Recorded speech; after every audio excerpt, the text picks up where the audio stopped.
All right. Welcome to the Performance Edge, a show about what it really means to stop performing and start participating.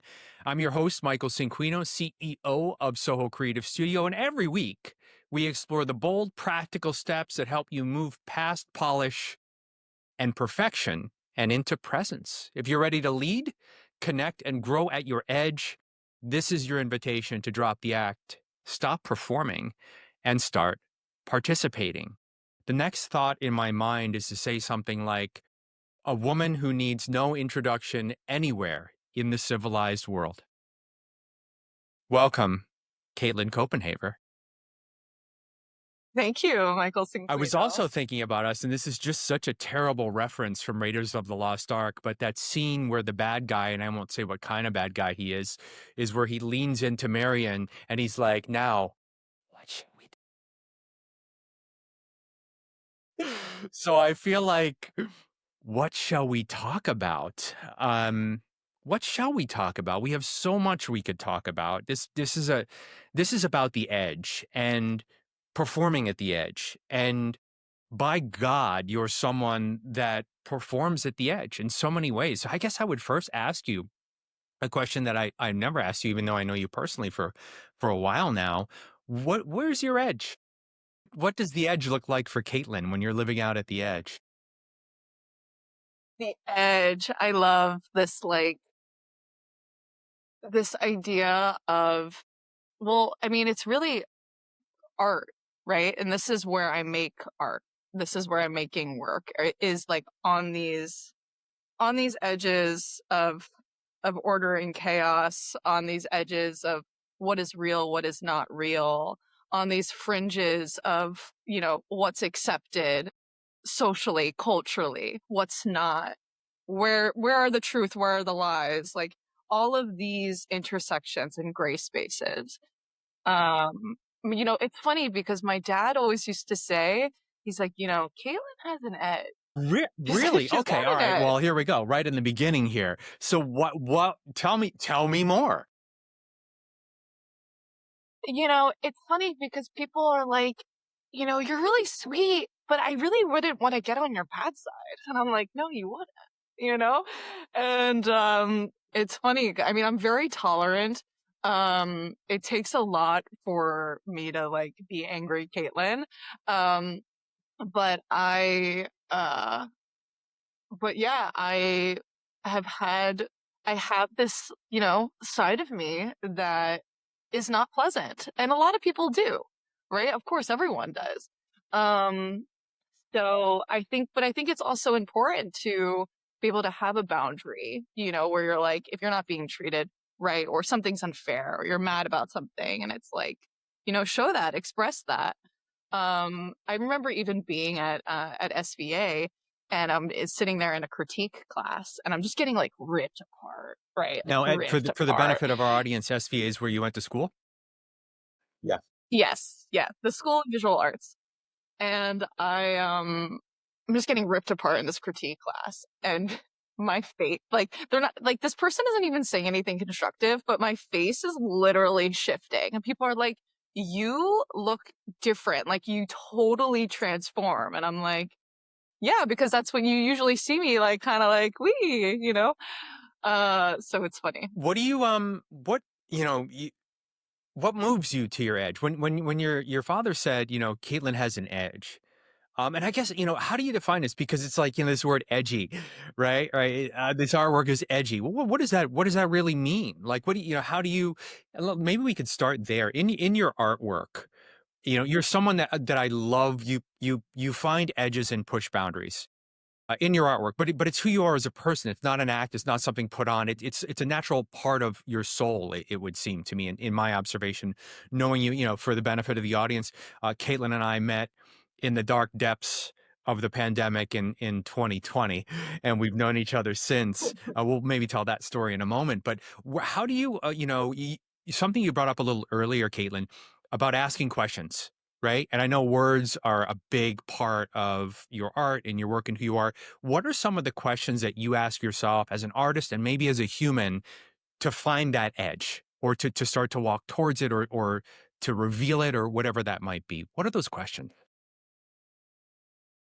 That's a good question. I I'm always keeping an eye on myself. Like I'm like watching myself watch myself, and I need to keep an eye on like my own biases, my own relationship to truth, to what's going on in the world, to kind of also like, I need to keep my sight, my what I consume very pure.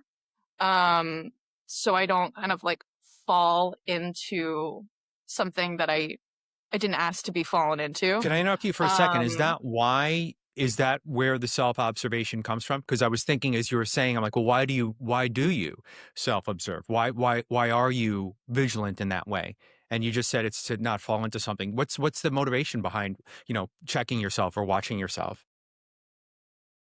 because I mean, it would completely contradict all the work that I make.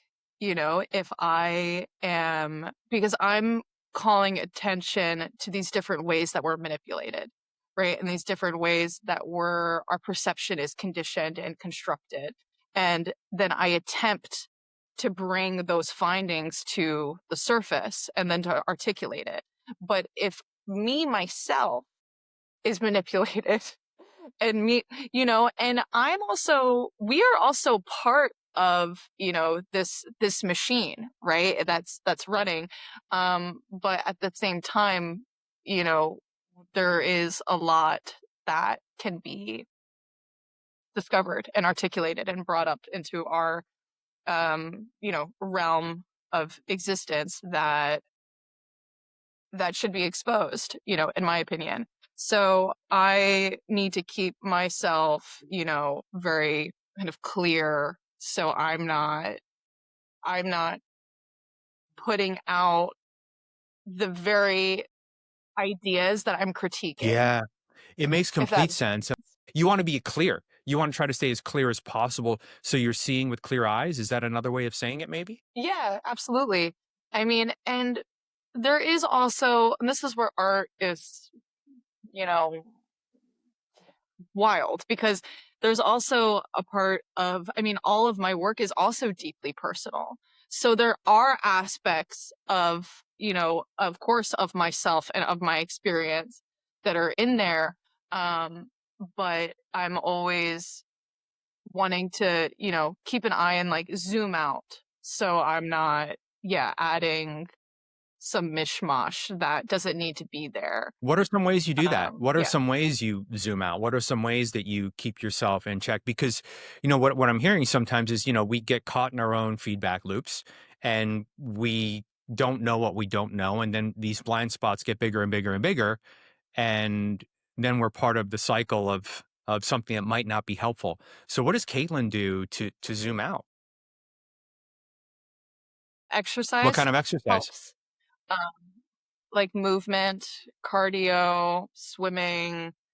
Um, I think also I just did it. My partner and I just went to Colombia. So we like had this like whole other, like you get like kind of pulled out of your day to day and your reality too. And that is very helpful, I found. And I didn't realize it until I was there and I came back and I'm like, oh wow, kind of looking at some things just like a little differently. And I don't like to say like slowing down, but this idea, perhaps it's more like a hyper presence or like a hyper observational part of me that I can remove bias and feelings and just look at it, whatever it is. Uh, but yeah, that kind of like exercise, travel, and then just being like really honest with yourself, What does that look you like? know? And um, what is that like? Well, that comes out in forms of writing for me, for sure, and poetry. Yeah, that's what that looks like. Speaking of writing and poetry, what is it about words for you? Because it seems like words and language is such a central theme or foundation for most of the art that I see you create. What is it? But also, you're an incredible photographer and visual artist. So, what is it about words? And then how do these visual elements that are not necessarily words but images make their way in? Because in a lot of your work, there is a combination of these two art forms. What is it about words for you, Kate? Ugh, I Why? love words. I've Yeah. always loved words. I don't even know. No, I, you know, it's like they're all around us. It's like all encompassing. It's how we communicate. It's how we understand the world. But then there's like times where there are no words, right? For something, and where words don't help us in a certain scenario. And that's really interesting as well. Um, and but I love communication. I'm super interested in this kind of like manipulation of language, especially, within the past decade, but the thing is the manipulation of words has been going on for so long. So people are like, I'm currently working on a lot of work that's like, that's digging into these manipulations around, journalism and truth and lies and all of this and more. And people are like, oh, well, this is a good time for that kind of subject matter. But I'm like, it's always been a good time for the subject matter. It's just that there's so much more of it now that it's more in the public consciousness. But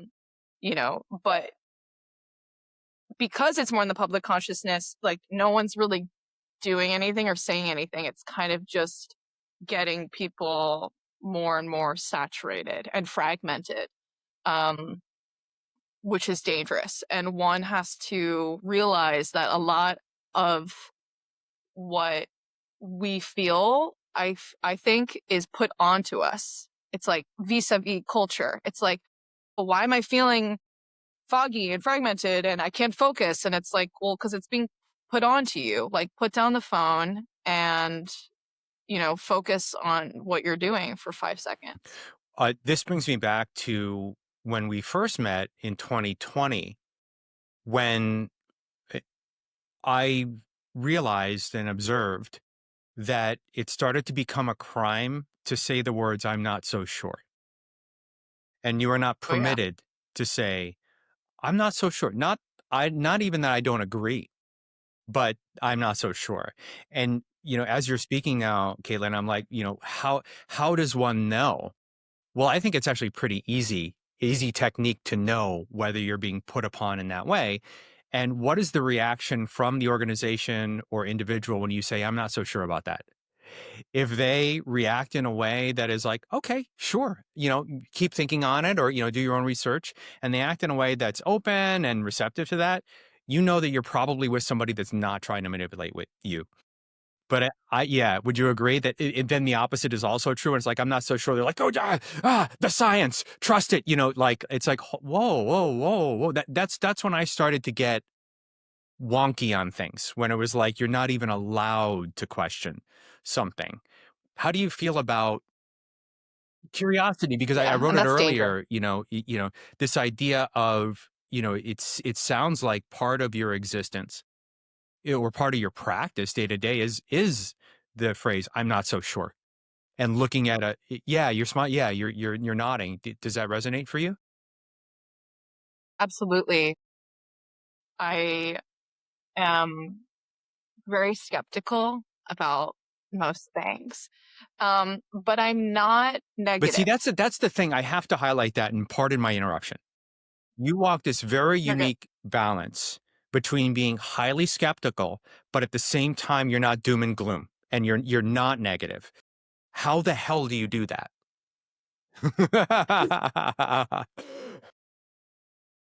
Question. Well, the doom and gloom is also put onto us. And I'm aware of that. I'm like, no, stop. It's like we're in a constant state of fear. We're in a constant state. And like there are scary things out there. Absolutely. And if I'm focusing on that all the time, it's like, what am I doing?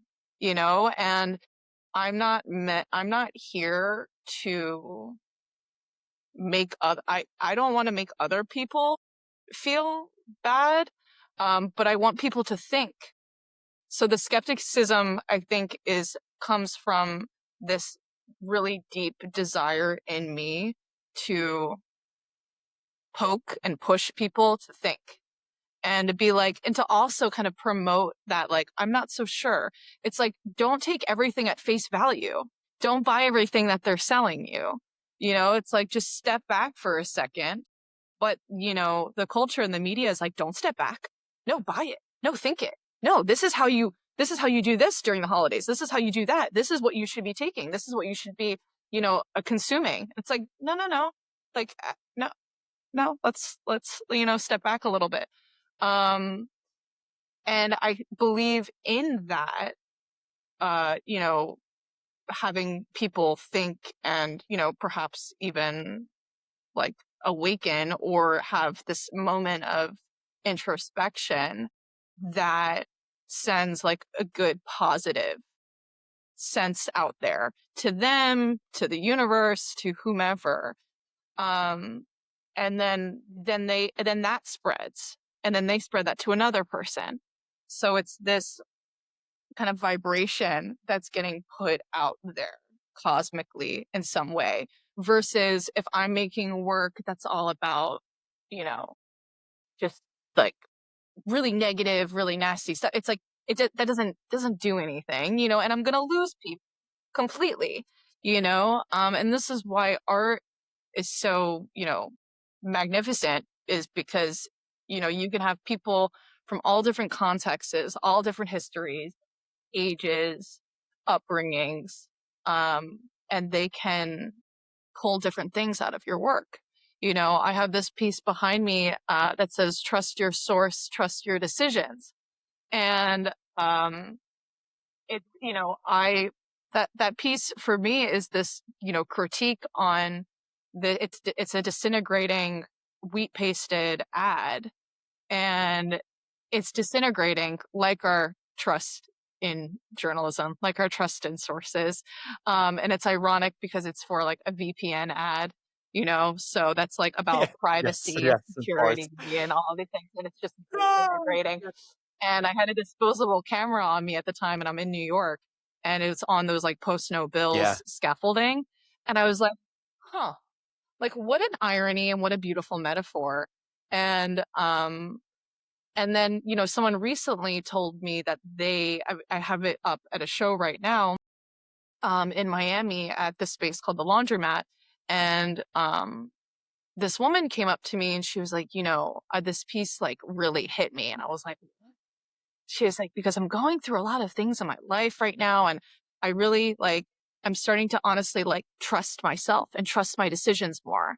And I was like, whoa, that's cool. So in my critique, she found a really Mm-hmm. positive sign. And, I have this photo series called Signs from the Universe. And this is actually part of that series of like, and perhaps I didn't realize it at the time, but, this was for her the sign that she needed to even, it's like, it was like a reaffirmation of what she's doing in her life is correct, and I was like, oh, that's really lovely, and I'm happy that, I could do that for you, which was awesome. I want to go back to the pause and stepping back. You used the phrase stepping back and this pause.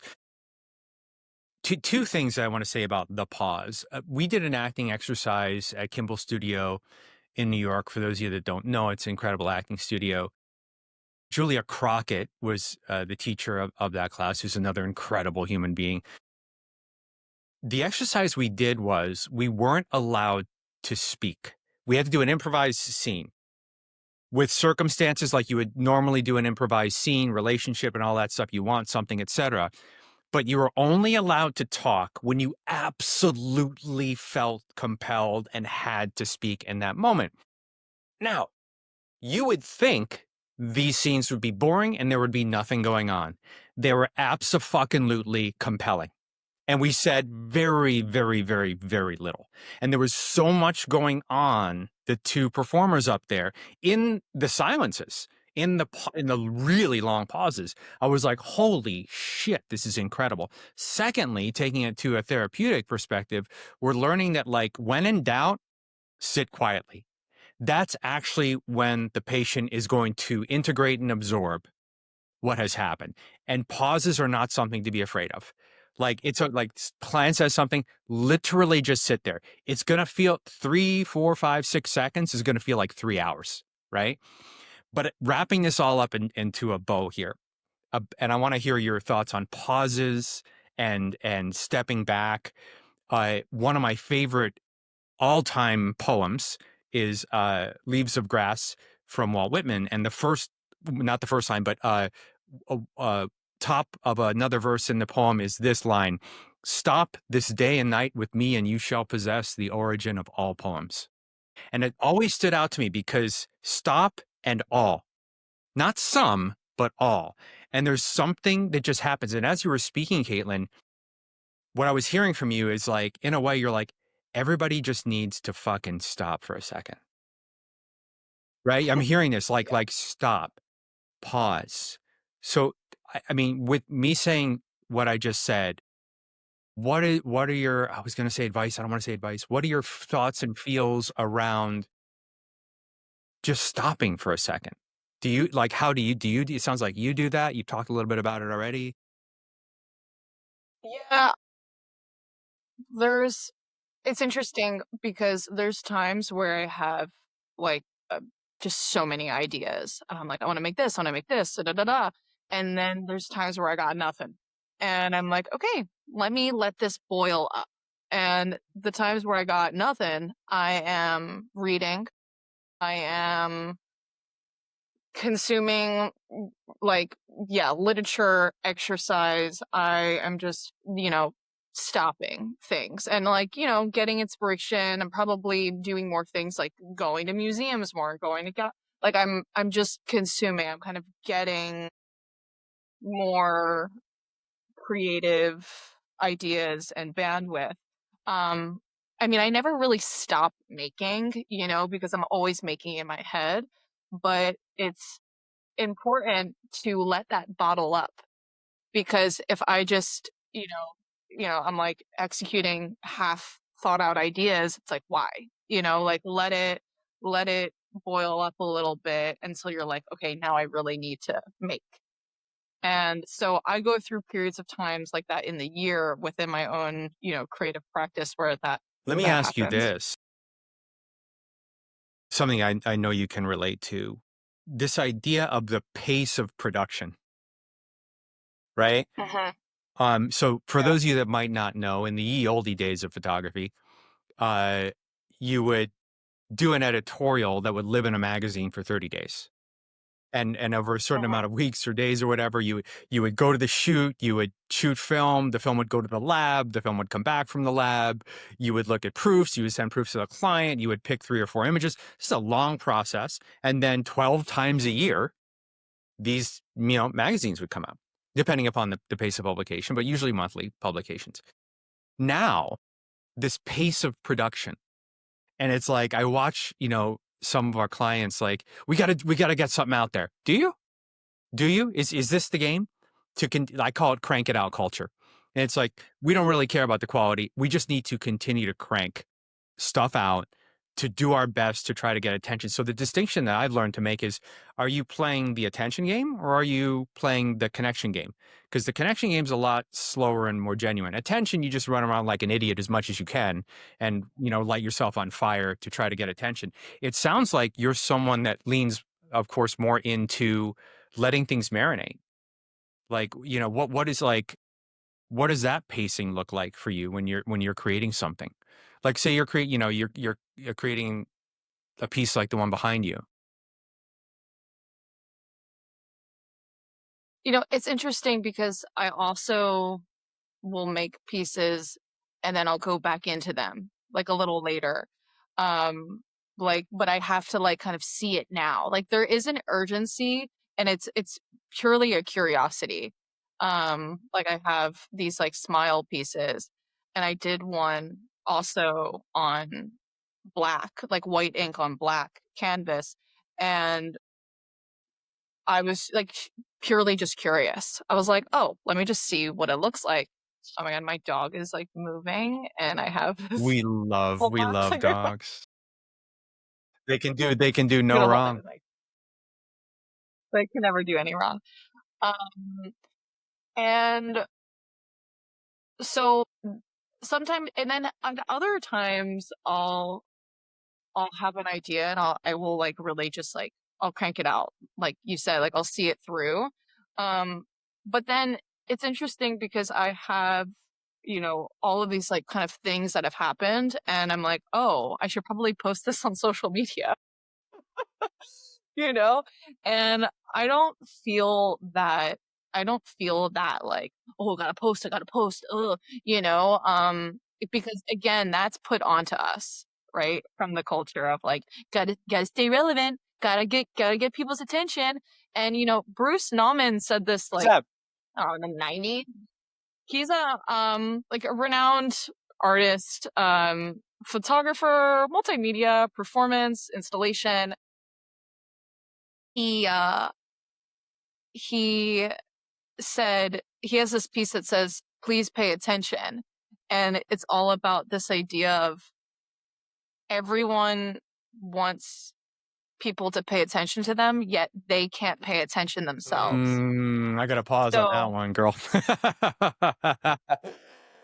Wow. Wow. Wow. Wow. All gonna pause here. We're gonna pause because Cinquino needs to just because when you speak a truth like that, no, it wow.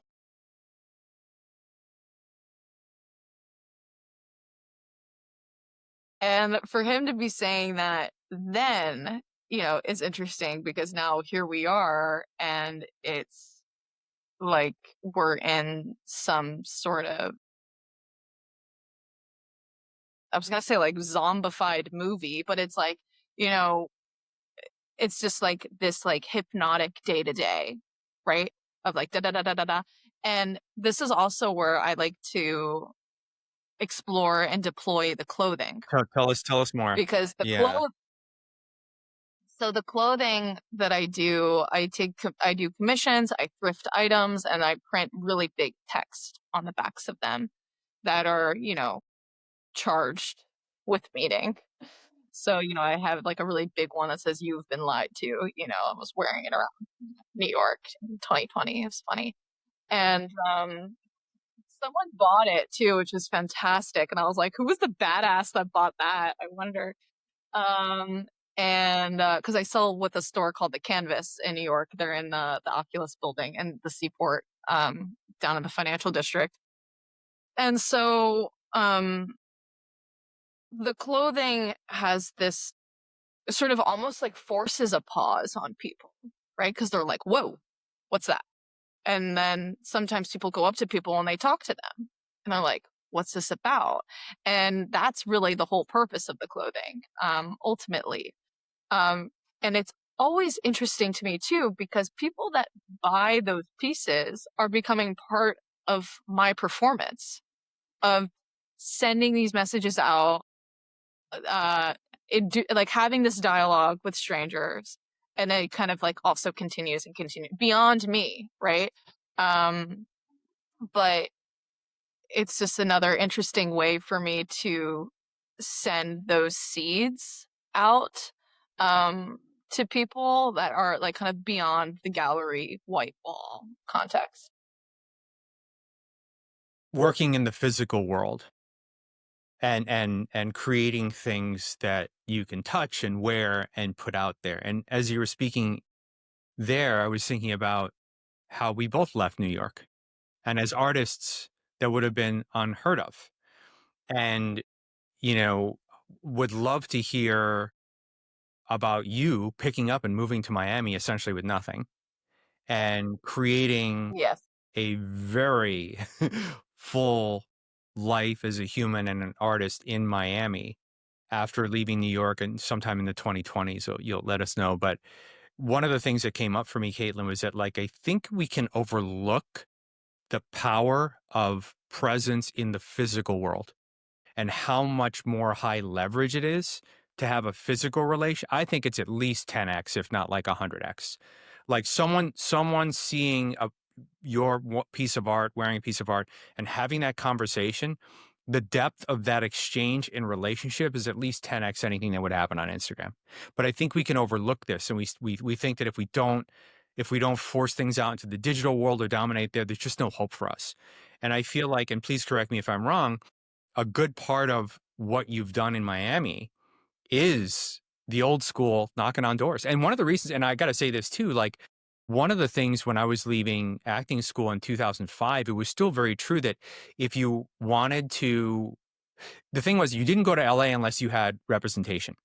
Like you couldn't act in LA without an agent because everything's on a lot and you can't get on the lot and you can't get past security unless the gatekeeper of an agent gets you onto that lot. Whereas in New York, there's doors to knock on. You can roll right up to that casting office and be like, "Hi, I'm Michael. What's up? New actor here, just out of school. Here's my headshot and resume. Would appreciate, So so in New York, you could hustle. In LA, the hustle was harder because there was just so many more gatekeepers and it wasn't that way. So in New York, it's like if you're a young actor, it's like plus there was theater and this is a roundabout way to saying, what was it like as an artist to leave New York City, which would be a sacrilege, insane person thing to do? What was it like to go, you know what? I'm an artist. I'm an artist in New York. I'm going to go and I'm going to go to Miami. What was that Yes. decision like, Caitlin? And then how the fuck have you gotten to where you're at? Like, what have you done? What are some of the practical steps? I'm looking at my intro here that you took. So that's a two-part question. Knocking on doors, man. Um, it was, very difficult. And, it's funny. My brother, he's like, New York is like the devil. It just like keeps you coming back. It's hard to leave, and it's true. I really like mourned my leaving for like a good 6 months before we left. And my, partner Kevin and I, we were like, do we leave? Do we not leave? Do we leave? And he was like, he was always like flowing with me. He Bless him. was like, yeah, no, yeah, seriously. And, uh, and then ultimately I was like, no, let's go, Was there a and tipping point for you? It sounds like it was a process, as the Brits would say. But was there a moment where you made the decision, or was it kind of flowy? I think deep down I always knew. I just wanted to play with the idea of still sticking around, so to make myself feel better. Because this is the thing, Michael, like I got to New York in a very difficult way because I got accepted to SVA and I couldn't go because I couldn't afford it. And so my dad was like, "You're not going to take out hundreds of thousands of dollars of loans." And I was like, "No, but I still want to go." So I deferred my acceptance. They like held on to me and I stayed at a community college for 2 years. And my community college has a relationship with SVA. So there was like scholarship money there. And then I was also like emailing SVA people to like get like it was just getting funding, from all of these different sort of offices within the school. And for transfer students too, like I was just being really resourceful. And it was a great experience for me, honestly.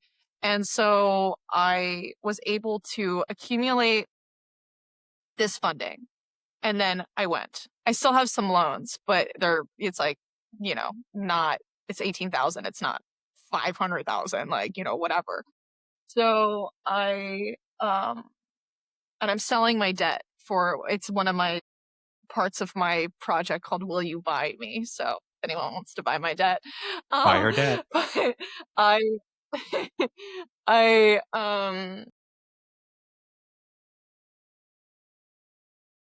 so it was just, and then I was like, okay, I'm here. I'm not leaving, planting my feet here. And I like this is the only place I really want to be.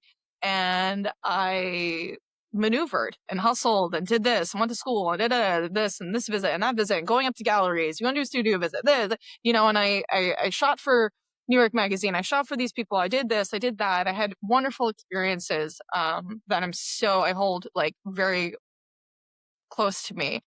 And now, and like building that for about a decade takes so much work. And I'm like, I'm leaving. And am I just, is all of that work going down the drain? And this is where I was very emotional and really like, you know, but then later I realized that they don't go down the drain. They actually get stronger. You have to kind of like, it's like relationships are like a garden, you water them, you check in with them, Talk to them. or you talk to them. That, I mean, I think when you're not in the city, like, of course it's gonna like, some people will, I'm not in front of them, right? So, I might get like kind of pushed aside a little bit. However, I'm really good with like texting, emailing, sort of staying in touch in that regard. So this is where, the social media and the technology in that way is still very helpful. And also this idea of, being a presence, like I don't actually have to be there full time. I sure do, I get some, some backlash from that of like, I'm not there, I'm not in their faces all the time. Yes. However, I can still maintain this relationship from Miami. And it's like New York is like a 2-hour flight. It's like, I gotta go, whatever. So it's not a big deal. But I was just so pent up during the, pandemic that it was like the end of 2021 that we were like, okay, let's go. And so my dad sold us a minivan, and Kevin and I packed up all of our New York stuff and we drove. We packed the car, we put stuff on the roof, or like, tying stuff down, and we did the drive, and we actually did it twice. And so, and then we found our footing. And then I got here, and I'm leaving New York, and I'm like, everyone here just cares about everything. It's like everything. I'm like, and then I got to Miami, and I'm like, well, does anyone here care about anything?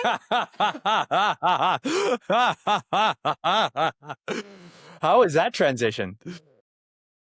Yeah, I was like kind of bitchy about it. And the first like 6 months, I was like, God, it's so beautiful all the time. Angry about it. I'm like, Katelyn, yeah, I'm like, Katelyn, you gotta chill, And so, and then like it was like 6 months, and like that first day of the 7th month, I just like settled in, and I was like, oh wow, okay, this is amazing. Actually, I'm very grateful, very appreciative of these sunny days. And I got here and people were very warm to me, and like we're like, what do you make work about? This, that, the other. And I was like, and I got introduced to people who I, still work for. And it was just like, and this is also from New York. So I have New York people that before me that I knew, before I moved to Miami, that were like, oh, you're coming to Miami, let me connect you with this person. So a lot of the hustle that I did in New York very much paid off and still pays off in Miami. And I think because I have that mentality of knocking on doors, I brought it to Miami, because people here are so chill. It's really like the weather, and it's like Miami, LA, they're just like chill because it's just chill outside, where New York, it's like, it's fucking cold.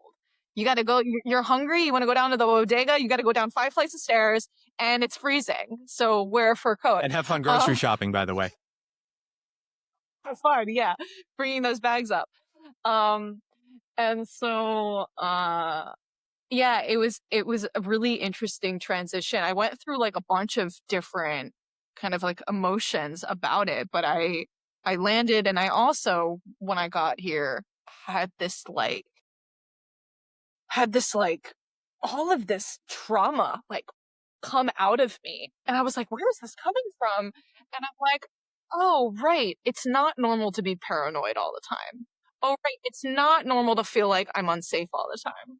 Oh, right. It's not like all of these things. It's like being in an abusive relationship where once you get pulled out of it, you're like, oh, that's not, that's not what I thought was, and you kind of accept this abuse when you go to New York, because it has like, the lights, the cameras, the opportunity, whatever. It's in the films. It's so ingrained in the culture, that, and it still is a magical place. However, I don't believe it's the center of the Katelyn, universe I would agree.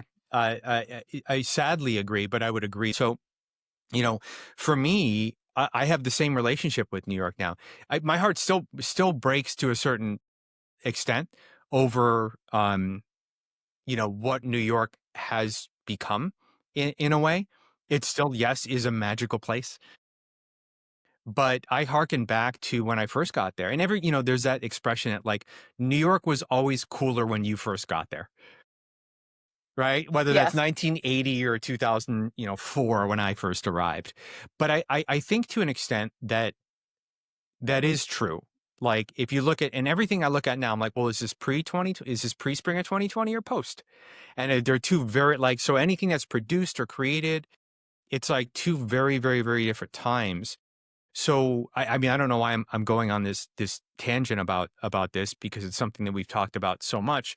But I just for the benefit of our viewers, um, you know, Katelyn and I were introduced through a mutual acquaintance at the time, and this was like I don't know what like May of 2020 or something like that, something like June or 2020, and we came together to sit in the room together at the original Soho Creative Studio at 158 Grand Street in Soho.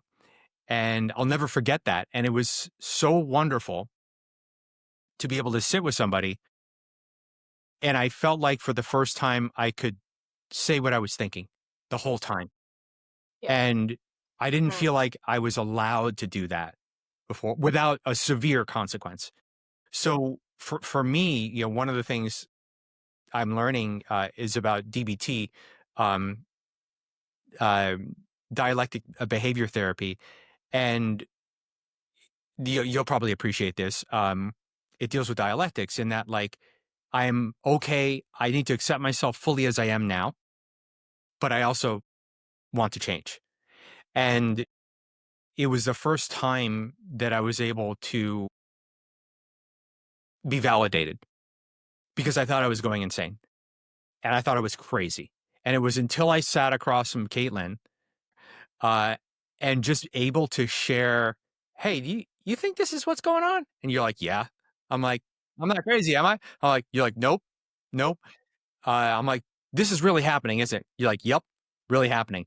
So, so to be able to do that for me about, bringing this back to language and words, I'm so, I'm so passionate about it because if nothing can be off the table, and if we cannot speak what's in our hearts and minds, we cannot heal and we stay traumatized.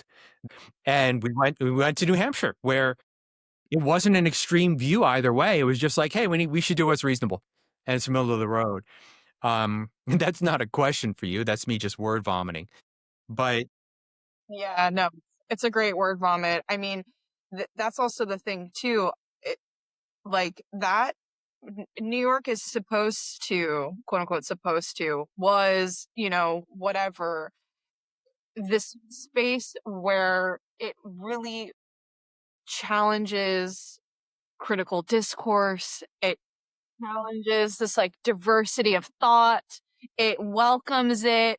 And so when I started to see everyone just fall in line, I was like, and like I'm like running around New York. I'm like, where yep, are the artists? yep, Where are you guys? yep, What's going on? There's so much, and I was interviewing people and I was going around with the Epstein banner and I was making a book and I'm like, I'm active. I'm moving. Like, let's go, and isn't anyone curious about what is being sold to us?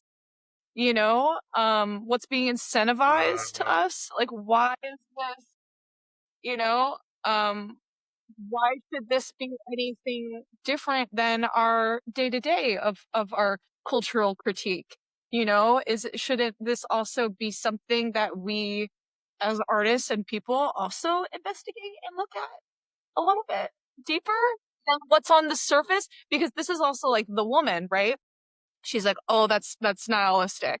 And it's like, can you go a little further? You can't, it's like, oh, you're just going to stop there. Got it. Because that's what everyone else is doing when they have a different opinion. They, they speak and they're like, well, so and so said this, so that means that. And it's like, and that's it. That's it.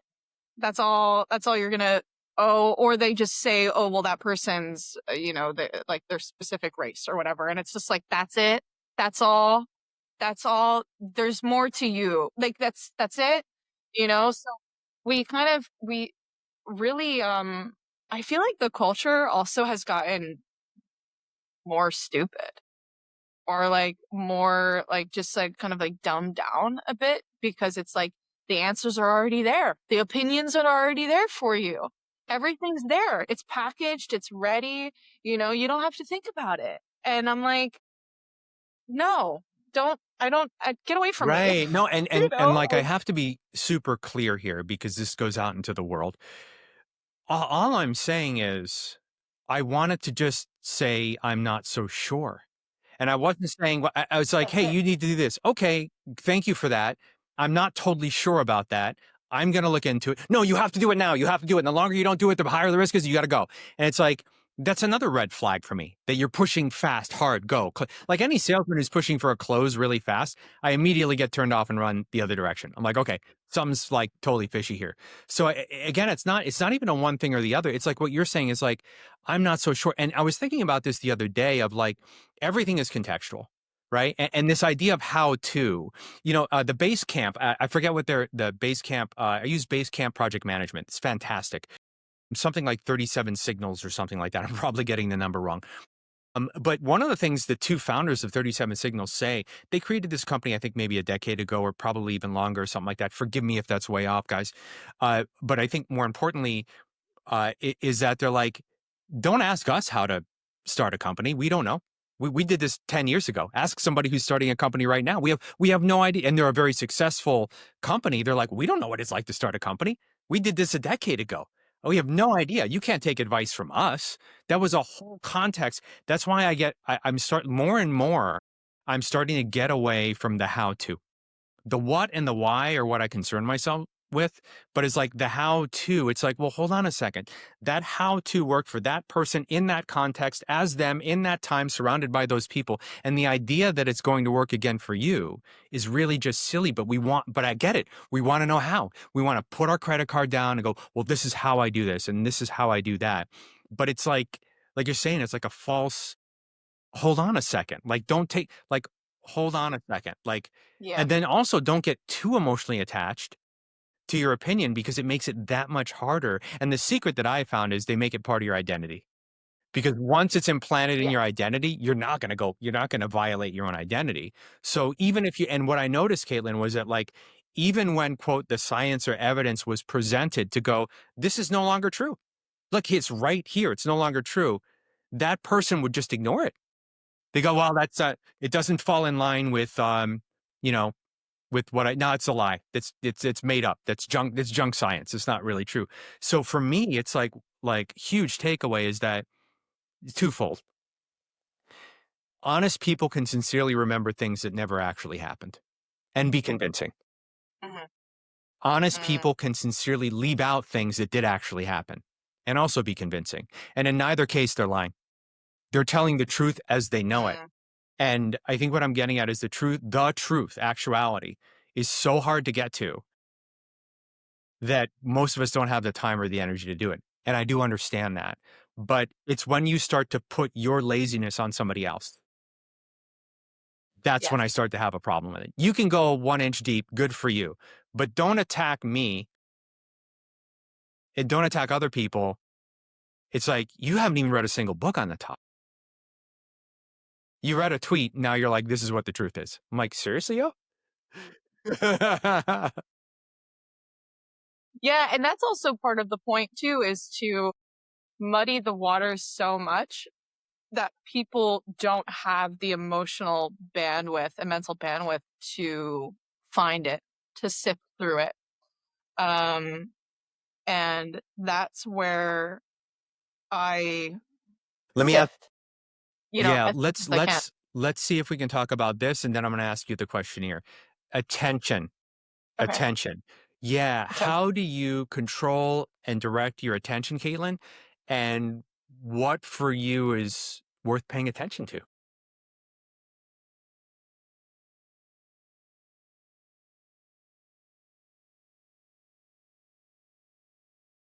What is worth paying attention to? I pay attention to things that don't get Tell spoken me about. more. Um, so things that and stories that just get buried. Or they're like a blimp in the news and then they disappeared. Or patterns in how news is reported, or these scripts that, these personalities that drive our narratives are, putting out there. Um, so I pay attention a lot to patterns. I pay attention to things that are omitted, and things that are hidden or buried, um, or stories that are unresolved.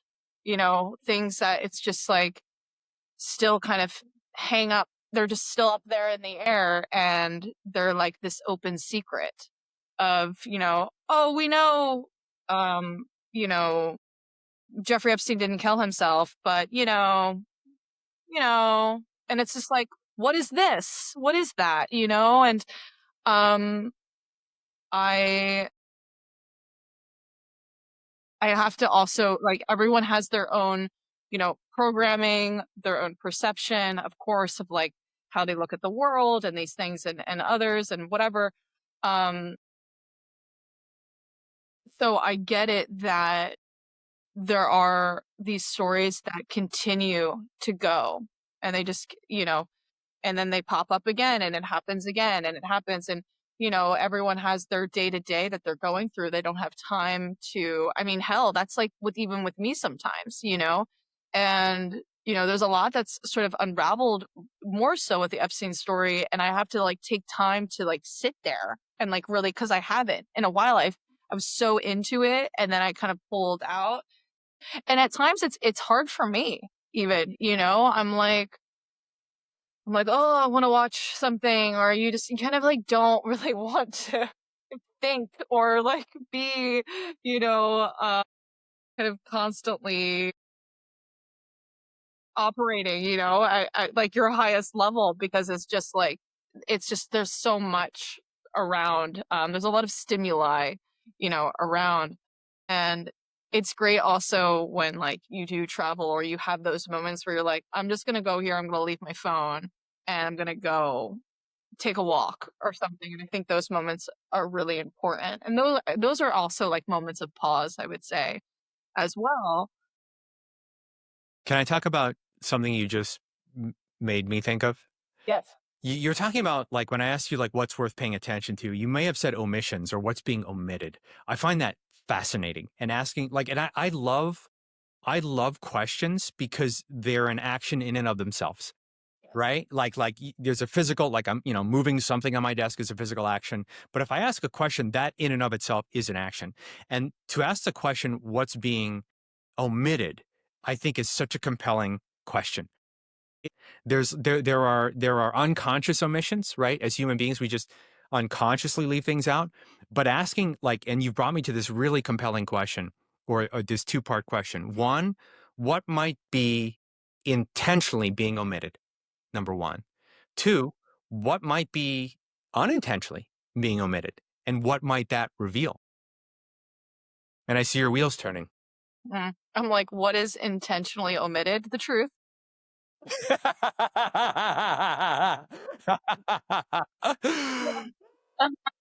Everything that's Um, true, Michael.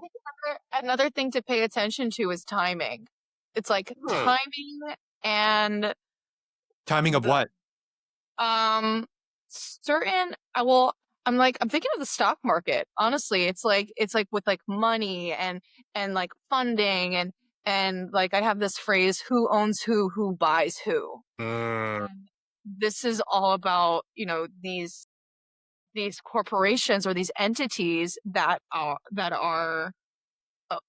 owned either secretly or publicly by these other massive corporations, and it's like this, and it's a broad phrase too. It could be about lots of other things, but um, and like who owns these people? Who owns the politicians? Who owns the celebrities? Who owns the media?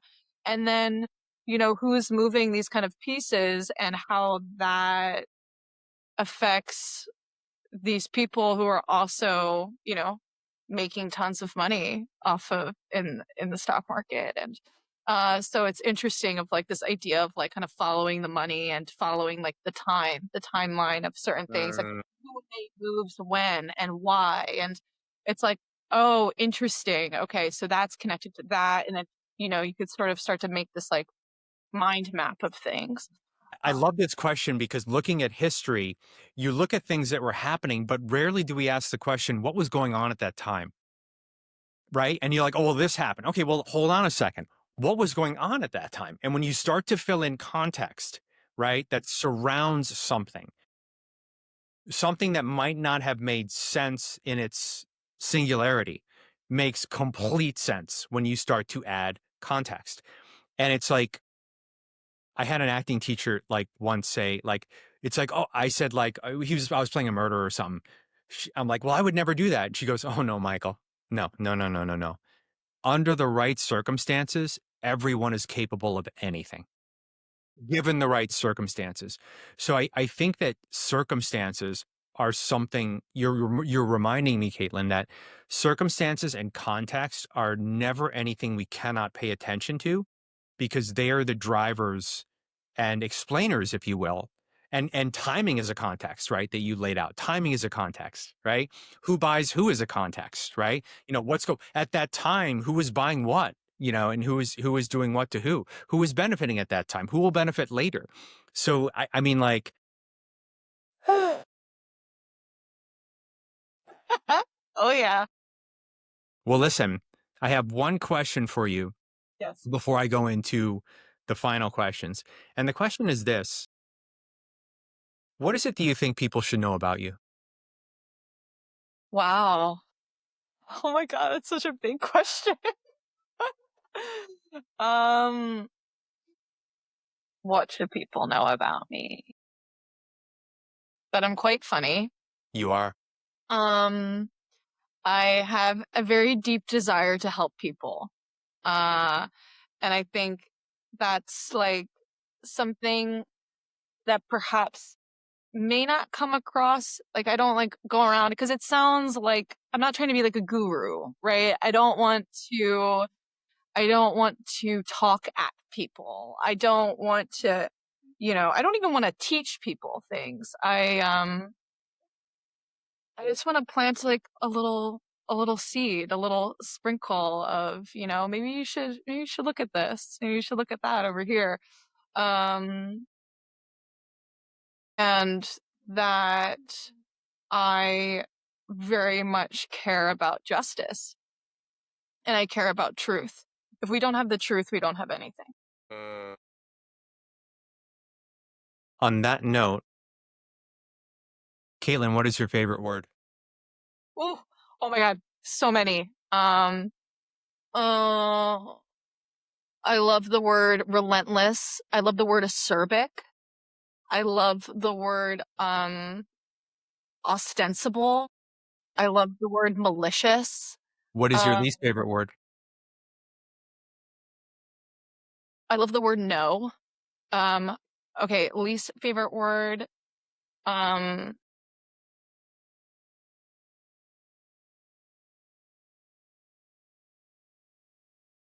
like comes to mind. Probably. like a lot. I'm like, Katelyn, stop saying like. Um, Least favorite word. I know there's like one in there that's really gets me going.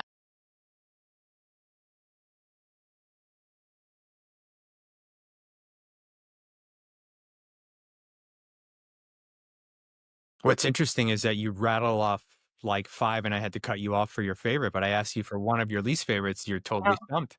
What do you make of yes, that? I know that's interesting. Um, hmm. I guess I am. Well, I'm thinking of George Carlin now and his like 7 words, right? That he said. Yeah. It's like shit, piss, fuck, bitch, tits, Can't something say yeah, like yes. whatever. Yeah. And so it's like it's interesting this idea of good words and bad words. Mm, Words that I like and don't like. Um, I don't like people who put words in my mouth. mm, That could be, mm. it's like not Yep, a yep. specific word, but it's Yeah, like how people use words. Um, love it. yeah. I'm gonna relieve you of this pain and Okay, great. ask you the next question. What turns you on creatively, spiritually, or emotionally?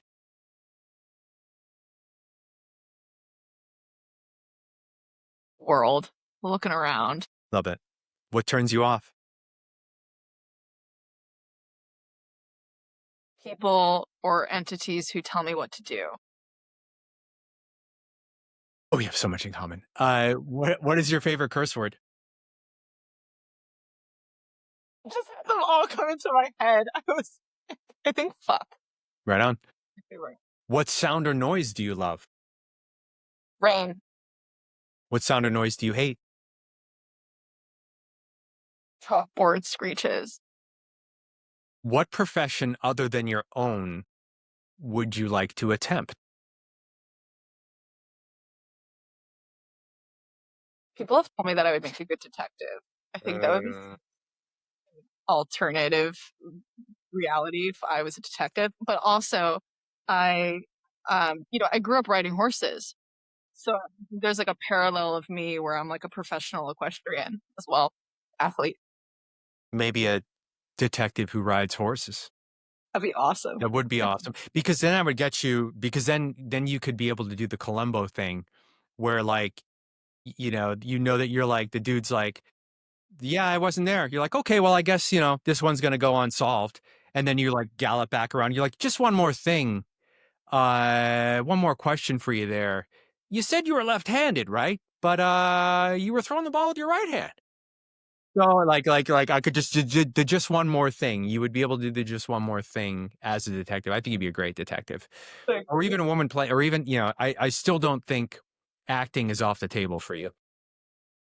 Love acting and I respect acting so much and I always like want to learn more about it. And I'm like, Katelyn, maybe you should like slide into that a little I bit. just feel like it's something that you would, even as like a, what do you call, like a hobby kind of thing. Yes. Um, what profession would you not like to do? I would hate to work at a bank. I would hate to work in finance. I would hate to work at the post office. Yeah, yeah. Yeah, I wouldn't like to do those things. Last question. If heaven exists and you believe in such a thing, what would you like to hear God say when you reach the pearly gates?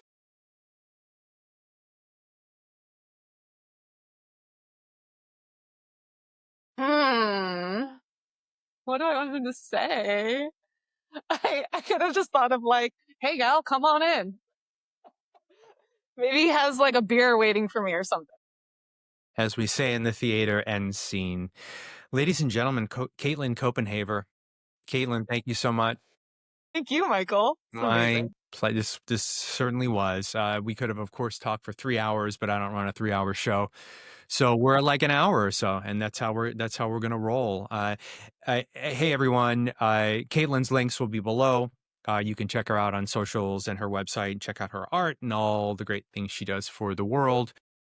Until next time, This is Michael Cinquino and Katelyn Kopenhaver signing off on the Performance Edge.